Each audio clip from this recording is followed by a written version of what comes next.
మామయ్య, ఈ మధ్య సోషల్ మీడియాలో కాజల్ హిందుస్థానీ, సాధ్వి, రితంబరి గారి మాటలు బాగా వైరల్ అవుతున్నాయి కదా. అసలు వారి వాదనలు అంత పదునెందుకుంది?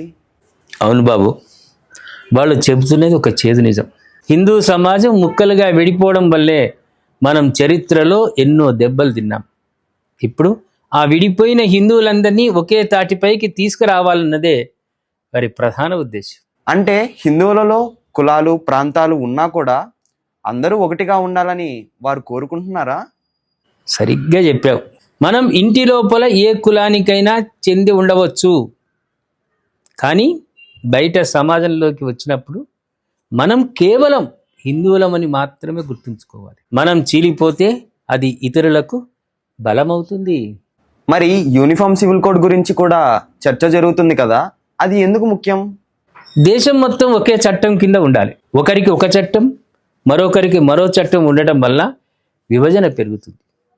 హిందూ ఐక్యత పెరిగితేనే ఇలాంటి సమాన చట్టాలను మనం సాధించుకోగలుగుతాం. కానీ కొందరు వీరు మాట్లాడే విధానం కఠినంగా ఉందని విమర్శిస్తున్నారు కదా. సత్యాన్ని చెప్పేటప్పుడు అది కఠినంగానే ఉంటుంది బాబు. నిద్రపోతున్న సమాజాన్ని మేల్కొల్పాలంటే గట్టిగా అరవక తప్పదు. మన ధర్మాన్ని, మన సంస్కృతిని కాపాడుకోవాలంటే హిందూ ఐక్యత అనేది అత్యవసరం. అంటే మనం మన సంస్కృతి కోసం గొంతెత్తాలంటారా? అవును, మనం ఐక్యంగా ఉంటేనే మన పండుగలకు, మన దేవాలయాలకు గౌరవం ఉంటుంది. కులం కంటే ధర్మం గొప్పదని ప్రతి హిందువు గుర్తించాలి. అప్పుడే భవిష్యత్ తరాలకు సురక్షితమైన దేశాన్ని అందించగలుగుతాం.